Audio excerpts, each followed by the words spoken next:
And tonight, a family searching for answers 2 years after the homicide of Jeremy Caples. Our Zaria Oates sat down with the family about their search for the suspect and the grief they manage every day. It was supposed to be a fresh start, the kind of day that felt like a promise, when a woman believes her life might finally turn a corner. Jeremy Caples was that woman, a young mother from Memphis, full of energy, known for her laughter that could fill a room. On a cool November afternoon, she drove through the familiar streets of her neighborhood with a quiet smile, her mind heavy but hopeful. She was picking up someone she deeply cared about, someone she believed deserved a second chance. She had waited for this day, the day he'd finally walk out of those prison gates. Friends say she was nervous but happy. She wanted to help him rebuild, to stand by him the way she hoped he would stand by her. Jeremy was all heart, loyal, forgiving, and full of faith that love could change even the darkest of people. That night, she posted a few words online. Nothing dramatic, nothing alarming. Just a normal post, the kind you scroll past without thinking. Nobody knew it would be one of the last things she'd ever share. Because just hours later, her car would be parked on Print Avenue, her body motionless inside. The woman who'd spent her life believing in love and redemption had become the latest victim of a growing wave of violence that too often swallows young women whole. When the first 911 call came in, Memphis police thought it might be another random shooting. The city had seen too many. But when they found her car, they realized this wasn't random at all. She was targeted. Someone had been with her. Before that tragic day, Jeremy Caples was a woman many described as light in motion. She had a way of walking into a room and making people smile before she even said a word. Born and raised in Memphis, Tennessee, she was proud of where she came from, a city known for its music, its soul, and its struggle. Jeremy carried all of that in her, the rhythm, the resilience, the heart. She was a devoted mother first. Her children were the center of her world. Friends say she rarely went anywhere without talking about them, showing pictures, or planning something special for them. She wasn't living a glamorous life, but she was building a meaningful one, working, parenting, and doing her best to rise above the everyday challenges that come with single motherhood. People around her knew she had been through things. Like many young women trying to find love and stability, Jeremy had experienced heartbreak. She had been in relationships that left scars, some emotional, some deeper than that. But she always had this quiet strength, a belief that people could change, that love could heal. She didn't like giving up on people. That was her gift and, sadly, her downfall. In the weeks before the tragedy, Jeremy had been talking about a man she once loved, someone she had history with. He'd been incarcerated for some time, and his release date was coming up. She told friends she wanted to help him get back on his feet. She'd known him long before the troubles that landed him behind bars. He just needs someone to believe in him, she said one night over the phone to a close friend. Everybody deserves a chance to start over. Her friends weren't so sure. They worried about her heart, how soft it was. They knew her kindness sometimes blinded her to red flags. But Jeremy didn't see it that way. To her, forgiveness wasn't weakness, it was her way of showing love. She wanted peace, not conflict. So, when the man reached out after his release, Jeremy didn't hesitate. She picked him up, shared her home, and tried to make things normal again. She thought she was helping him rebuild his life. What she didn't know was that behind the smiles and promises of change, something darker was brewing. Her family began to notice small shifts, subtle but worrying. Jeremy wasn't posting as much online. Her cheerful updates about her kids and daily life turned quiet. A few close friends later said she seemed tired, distracted, like she was carrying something heavy she couldn't talk about. Still, she brushed off their concern. "I'm fine," she'd say, "just trying to figure things out." To outsiders, her life seemed stable. But beneath the surface, tension was growing. There were arguments that ended in silence. Unanswered calls. Moments of fear that she never fully voiced. One neighbor would later recall hearing raised voices late one night.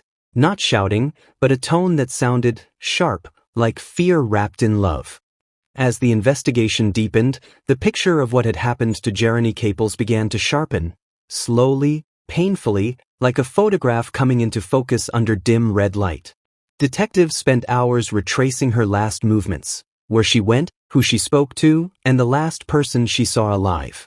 The clues painted a heartbreaking story, not of a random act, but of a betrayal so intimate it left everyone who loved her shattered. Her car had been found with her inside, engine off, lights dimmed. There were no signs of robbery. Her purse, her phone, her keys were all there. That told detectives something immediately. Whoever did this wasn't after money. It was personal. It was someone she trusted. They began digging into her call logs and text messages. The last person to reach out to her that night was a man she knew well, the same man she had recently picked up from prison, the one she told friends she was trying to help. He had been in and out of her life for years, a familiar figure from her past who'd promised change once he got out. But behind those promises, something darker was waiting. In one of her final text messages, Jeremy had written to a close friend. "He's been acting different lately, moody. I think he's upset about something I don't understand." Those words would later haunt her loved ones. Because not long after, the messages stopped completely. When police brought him in for questioning, he looked calm, almost too calm. He told them he hadn't seen her that day, claimed he didn't know what had happened. But as detectives compared his story to surveillance footage, inconsistencies began to emerge. Cameras from a nearby gas station showed her car pulling in around 9 p.m., with a man who looked exactly like him stepping out on the passenger side. That was the last confirmed sighting of Jeremy alive. As they pressed him further, a portrait of obsession began to surface. Friends of the man revealed he had grown controlling after his release, calling her constantly, questioning her every move, and growing furious whenever she spent time with anyone else. He was convinced that if she wasn't with him, she must be seeing someone else. Jeremy's loved ones began to put the puzzle together too.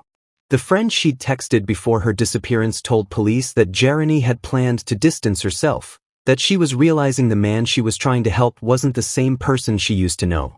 He was unpredictable, angry, and possessive. One night, just a week before her death, she confided to a cousin that she felt like she was walking on eggshells. "It's like I can't say the wrong thing without setting him off," she said. But, like so many others in her position, she still wanted to believe he'd calm down, that if she showed patience and kindness, things would change. What none of them knew was that he had already been unraveling. He'd been venting to friends, saying things like, "She doesn't respect me anymore," and "If I can't have her, no one else will." And tonight, a family searching for answers 2 years after the homicide of Jeremy Caples. Our Zaria Oates sat down with the family about their search for the suspect and the grief they manage every day. Nearly 2 years ago, Jeremy Caples was shot and killed across town from her family home here in Fraser, over in the Nutbush area. Her family and friends continue to look for answers every single day. Please speak up for my sister, y'all. Please. What happened to Jeremy Caples is something no family prepares for. She was found in the back of the vehicle, slumped over on the driver's side. She had been shot once in the head.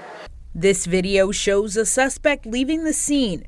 2 years later, the person still hasn't been identified. The murder was picked up by a door cam, leaving the vehicle, so which kind of led me to believe that the person might stay somewhere in the area.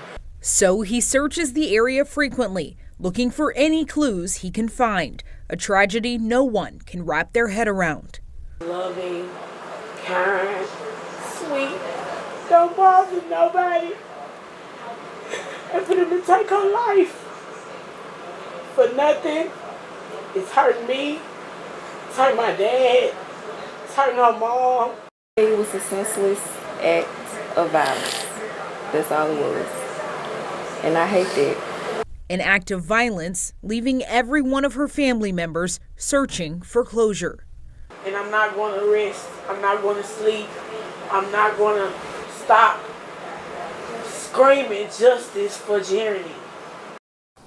Her father, Jerry Caples, does believe someone knows what happened to his daughter. If you know any information at all, please contact the Memphis Police Department's Crime Stoppers at 901-528-CASH. In Fraser, I'm Zaria Oates.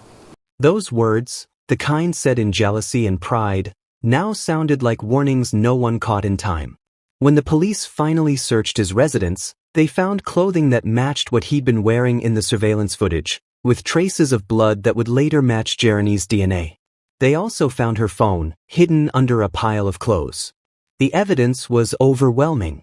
As news broke, the community was in disbelief. Jeremy's story spread across Memphis, another bright, loving mother gone at the hands of someone who claimed to care for her. Vigils were held, candles lit, and her friends flooded social media with tributes. They shared videos of her laughing, pictures of her smiling, moments frozen in time before the darkness took her away. The emotional fallout hit hardest among her family. Her mother couldn't bring herself to watch the news. Her children were too young to understand fully, but old enough to feel the emptiness in the house. Her sister, through tears, said, "She just wanted to help him. She didn't deserve this." Detectives worked tirelessly to piece together a timeline, from the moment she picked him up after his release to the moment her life was cut short. They discovered that on the day of her passing, she had met with him for what was supposed to be a calm conversation, a chance to talk things through. She believed he was ready to move forward, to rebuild peacefully. But instead, that meeting turned fatal.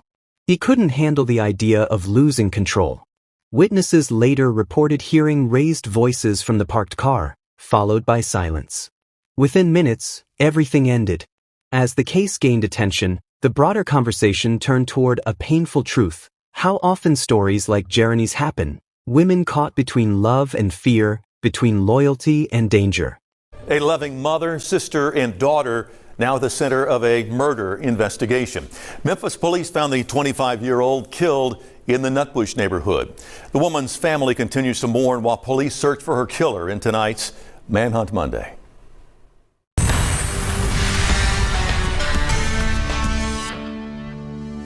He took my little sister for nothing, man. She do nothing to nobody. Candace Parker and her father are searching for a killer. Memphis police say 25-year-old Journey Caples was murdered last November in Nutbush. She told me she was going to school, and when she left school, she was going to meet somebody to get some shoes. I guess she never made it that far. Parker says she tried calling her sister, but her calls went unanswered. Something Parker says was highly unusual for the mother of two. So Parker went to her sister's house looking for answers. When I got to my sister's house, I felt it. Something was wrong. And that's when the detectives told us we had to stay there for a minute. When they said that, I already knew my sister was gone. Parker says detectives told them they found her sister's body inside her white Jeep Cherokee on Prince Street. She got shot in the head, came out through the back, through her side.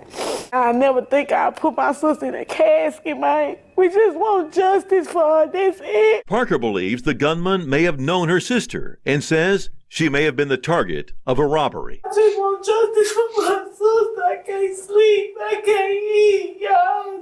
I need help. I need help. If you know who killed Journey Caples, you're urged to call Crime Stoppers at 901-528-CASH.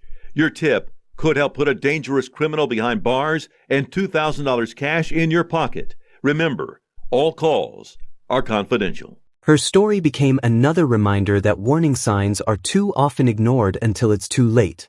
In the weeks that followed, as police finalized their case, the man was formally charged. But for Jeremy's loved ones, justice didn't erase the pain. Every photo, every birthday, every memory without her was a reminder of what had been taken. Her best friend put it simply in an interview. She was trying to save him, but she needed someone to save her. The conflict wasn't just between two people, it was between love and control, trust and betrayal, hope and heartbreak. And it left everyone who knew her changed forever. Because in the end, Jeremy's story wasn't just about what happened that night. It was about the choices that led there, the love that blinded her to danger, and the darkness that consumed a man who couldn't let go. As investigators prepared their final report, one detective paused to reflect on her case file. "You can see it all in her messages," he said quietly. She wanted to believe in him even when it was clear he didn't believe in her. And with that, the city mourned another life lost not to chance, but to a moment of rage that could never be undone. The courtroom was quiet, the kind of heavy silence that presses against your chest and makes every breath feel too loud. Family members filled the seats, clutching tissues, photos, and each other's hands. On one side sat the people who loved Jeremy Caples, her mother, her siblings, her close friends who had walked with her through life's storms. On the other sat the man accused of taking her life, the man she once trusted, the man she believed she could help. When he entered the courtroom in shackles, heads turned but no one spoke. His face was blank, his eyes fixed on the floor. The room carried the weight of everything that had happened, the years they shared, the promises he'd made, and the tragedy that ended it all. As the prosecutor began recounting the events of that night, the details came flooding back like open wounds. The text messages, the surveillance footage, the DNA evidence. It was all there, laid out like a puzzle that finally made sense, though no one wanted to see the full picture. The jury listened as the prosecutor described how Jeremy had tried to help him, how she'd believed he could change, how she'd opened her heart and her home despite warnings from those who cared for her. She saw him not for what he had done, but for who he could become. But the same compassion that made her special became the very thing that led her into danger. When her mother took the stand, her voice trembled but didn't break. "She was my baby," she said softly. "She had the kindest heart. She forgave too easily. She wanted peace, always. But she didn't deserve this kind of ending." The courtroom held its breath. Even the judge bowed his head for a moment.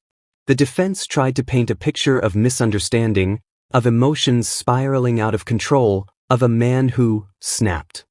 But no explanation could soften what had happened. The facts were too clear. The evidence was too strong.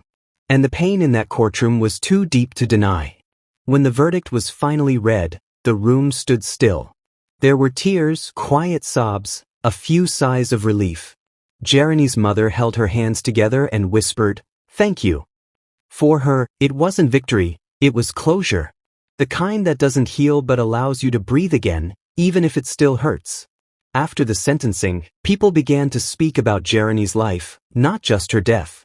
They remembered her laughter, her love for her children, her resilience. They remembered how she always said, "One day, everything will make sense." And maybe, in a painful way, it finally did. In the weeks that followed, Memphis was heavy with reflection. Candlelight vigils were held in her memory, faces glowing in the soft flicker of flame as people whispered prayers and called for change. Balloons were released into the sky, carrying messages written by those who loved her most. "We miss you, Jeremy. You deserved forever. We'll make sure your story is never forgotten." Her children stood among the crowd, holding hands, surrounded by a community that promised to protect them. They would grow up hearing the truth about their mother, not just how she died, but how she lived. Kind, patient, forgiving, brave. But for her family, every day after that was an act of survival. Her sister said it best during an interview months later. "You don't move on from something like this. You move with it.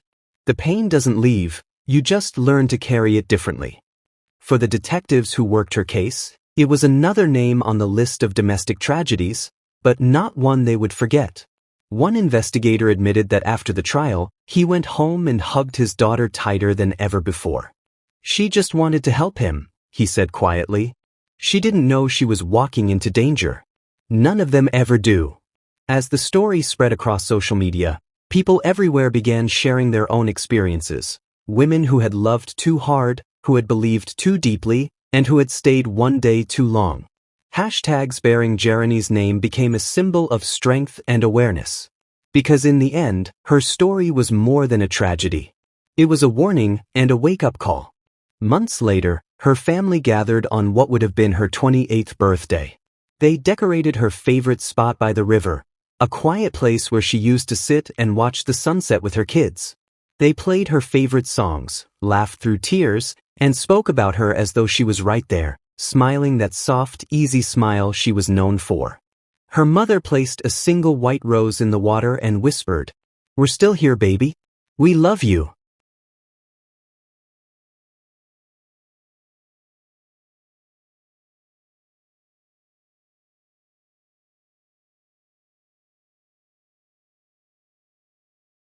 The flower drifted away slowly, carried by the current, just like time carries the memory of those we've lost, never erasing them, only transforming the pain into remembrance. As the sun set that evening, the sky turned shades of gold and pink, the same colors Jeremy loved.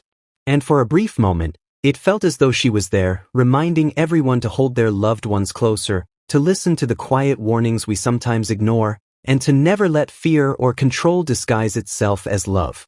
Her story, like so many others, is a mirror, reflecting the harsh truth about what can happen when love turns possessive and when kindness meets danger. But it's also a story of endurance, of a family that refused to let her name fade, of a city that came together to say, "Not one more." And it's a story that deserves to be told, not to reopen wounds, but to help someone else recognize the signs before it's too late. So if you're watching this right now and you've ever felt trapped in a relationship that hurts more than it heals, please take this as a sign. You don't owe anyone your silence. You don't have to wait for things to get worse to seek help. There are people ready to listen. There are shelters, hotlines, and friends who will believe you. Let Jeremy's story remind us all, love should never make you afraid. If this story moved you, please take a moment to like this video, not for the algorithm, but to help spread awareness about the dangers of domestic violence. Share it with someone who might need to hear it. And if you haven't already, subscribe to our channel and join our community as we continue to tell stories that matter, stories that honor lives, reveal truth, and inspire change. Because remembering Jeremy Caples, means ensuring her light continues to guide others out of the darkness.